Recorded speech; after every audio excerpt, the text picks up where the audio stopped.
Hello everyone, कैसे हैं आप सभी। आशा करती हूँ आप लोग बहुत अच्छे होंगे। तो देखिए, अभी तक हमने सीखा था अबेकस पे ऐड करना, सब्ट्रैक्ट करना, मल्टीप्लाई करना और डिवाइड करना। आज हम सीखेंगे अबेकस पे फ्रैक्शन करना। अबेकस पे फ्रैक्शन किस तरीके से की जाती हैं आज हम लोग सीखेंगे। तो देखिए, फ्रैक्शन करने से पहले मैं आप लोगों को बता दूं कि आपको एलसीएम निकालना आना चाहिए। आप एलसीएम निकाल सकते हैं आसानी से, तो आप अच्छे से फ्रैक्शन कर पाएंगे। तो देखिए, फ्रैक्शन जब हम करते हैं तो हम अपने अबेकस को 4 भागों में बांट देते हैं। ठीक है, फ्रैक्शन जब हम करते हैं तो अबेकस को 4 भागों में बांटा जाता है। देखिए, पहली 3 रो जो होती हैं, फर्स्ट सेकंड थर्ड, इन पे हम लिखते हैं अपना एलसीएम। जो भी हमारा एलसीएम आता है फ्रैक्शन का, वो हम यहाँ पे लिखते हैं। फिर फोर्थ, फिफ्थ और सिक्स्थ, इन 3 रो पे हमारा न्यूमिनेटर लिखा जाता है, तथा सेवन्थ, एट्थ, नाइन्थ, इन 3 रो पे हमारा होल नंबर लिखा जाता है। और बाकी की जो ये सेल बची हुई हैं, इन पे हमारा फ्रैक्शन लिखा जाता है। चलिए, एक बार और मैं आप लोगों को बता दे रही हूँ। आप लोग चाहो तो अपनी नोटबुक में नोट कर लेना, अगर याद नहीं रहता है तो। देखिए, फर्स्ट जो हमारी थर्ड रो है, फर्स्ट सेकंड थर्ड, पहली 3 रो जो हमारी हैं उस पे हम लिखेंगे एलसीएम। अगली 3 रो फोर्थ, फिफ्थ और सिक्स, इन पे हमारा रहेगा न्यूमिनेटर, तथा सेवन्थ, एट्थ, नाइन्थ, इन पे हमारा रहेगा होल नंबर।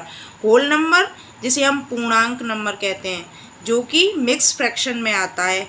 और जब हम सिंपल फ्रैक्शन को मिक्स फ्रैक्शन में कन्वर्ट करते हैं तो हमारा होल नंबर आता है। तो वो होल नंबर हमारा यहाँ पे लिखा जाएगा और बाकी बची हुई सेल पे हमारा फ्रैक्शन रहेगा। तो चलिए, आज हम एक फ्रैक्शन लेते हैं करने के लिए। जैसे हमारे पास फ्रैक्शन है 1/2 + 2/4। देखिए, इस तरीके से 1/2 + 2/4। अब इसको हमें अबेकस पे करना है, तो कैसे करेंगे। अब देखिए, सबसे पहला काम हमारा है कि 1/2 + 2/4 का हम लेंगे एलसीएम। 2 का और 4 का एलसीएम आएगा 4, जिसे कि हमें पहली 3 रो में लिखना है। फर्स्ट सेकंड थर्ड में हम कहीं भी लिख सकते हैं। पहली 3 रो में हम एलसीएम लिखेंगे। अब हमारा पहला फ्रैक्शन है 1/2, तो उसको हमें लेफ्ट हैंड साइड में लिखना है 1/2। ठीक है, अब फ्रैक्शन कैसे करते हैं। देखिए, जैसे हम प्रिंट में करते हैं वैसे ही करेंगे।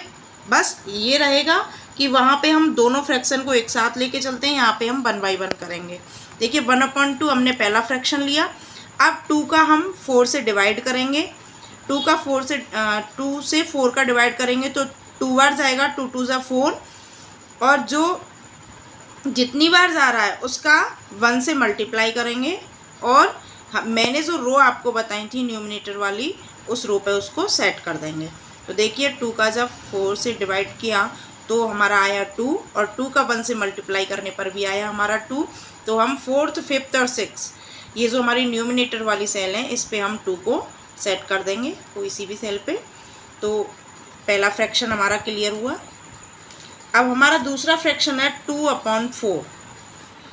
अब वही काम, 4 का 4 से डिवाइड करेंगे, जो भी आता है उसका 2 से मल्टीप्लाई करेंगे।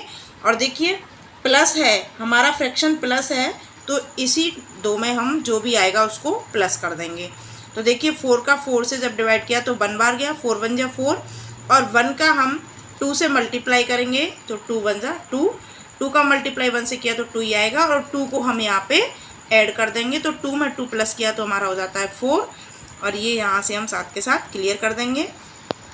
तो हमारा आंसर आता है 4/4। देखिए, 1/2 + 2/4 को जब हम सिंप्लीफाई करते हैं तो हमारा आंसर आता है 4/4। अगर संख्या कट रही है तो हम आगे भी इसको सिंप्लीफाई कर सकते हैं, अगर एक ही डिजिट से। देखिए, तो 4 दोनों 1 बार 4 से कट जाएगा, 4 1 जा 4 और 4 1 जा 4। तो हम इसे इस तरीके से भी लिख सकते हैं 1/1। तो ये हमारा आंसर होगा 1/1। चलिए, हम अभ्यास के लिए एक और संख्या लेते हैं, एक और सवाल लेते हैं। जैसे हमारे पास सवाल है 2/5 + 5/6।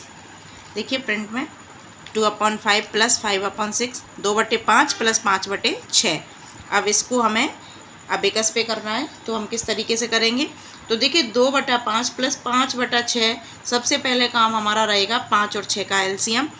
5 और 6 का जब हम एलसीएम लेंगे तो हमारा एलसीएम आएगा 30। ठीक है, अब 30 मैंने आप लोगों को बताया था कि एलसीएम हमें पहली थर्ड रो में लिखना है, फर्स्ट सेकंड थर्ड में, तो हमने 30 लिखा। पहला फ्रैक्शन है हमारा 2/5, 2/5। अब हम पहले 5 का 30 में डिवाइड करेंगे, फिर जो आता है उसका 2 से मल्टीप्लाई करेंगे, और जो मैंने 4th 5th और 6th रो बताई थी न्यूमिनेटर वाली, तो वहाँ पे उसको सेट करेंगे। तो देखिए 5 का 30 से डिवाइड किया तो 5 6 30, 6 बार गया, और 6 का 2 से मल्टीप्लाई किया तो 6 दूना 12, और 12 हमें लिखना है 4th 5th और 6th रो पे। तो 4th 5th और 6th रो पे हम 12 लिखेंगे। चलिए 1 यहाँ पे और 2 यहाँ पे हमने, तो अब पहला फ्रैक्शन हमारा क्लियर, तो ये यहाँ से हम हटा देंगे। अब दूसरा फ्रैक्शन है हमारा 5/6, तो दूसरा लिखेंगे 5/6। अब वही काम 6 का 30 से डिवाइड करेंगे, 6 पंजे 30, 5 बार गया, 5 का 5 से मल्टीप्लाई किया तो 25, 55 25। अब 25 को 12 में हमें प्लस करना है, क्योंकि फ्रैक्शन जो है हमारा वो प्लस का है, 2/5 प्लस 5/6। तो 25 को हमें यहाँ पे प्लस करना है, तो 2 यहाँ पे प्लस करेंगे और 5 यहाँ पे प्लस करेंगे, और ये फ्रैक्शन हमारा क्लियर। अब देखिए हमारा आंसर आता है 37/30। तो 2/5 प्लस 5/6 का जब हमने फ्रैक्शन हल किया तो हमारा आंसर आता है 37/30। अब देखिए अगर हम सिंप्लीफाई कर सकते हैं किसी एक संख्या से, अगर दोनों ये कट रहे हैं नोमिनेटर और डिनोमिनेटर, तो हम इनको कट करेंगे। अगर नहीं कट हो रहा है तो हम आंसर यहीं छोड़ देंगे। अब ये किसी एक संख्या से कट नहीं होगा तो हम आंसर यहीं पे छोड़ेंगे। हमारा आंसर होगा 37/30। ऐसे ही आप लोग प्रैक्टिस करिएगा, फ्रैक्शन करने का अभ्यास करिएगा। अगर कोई भी परेशानी आप लोगों को आती है तो मुझे कमेंट करके ज़रूर बताइए। धन्यवाद।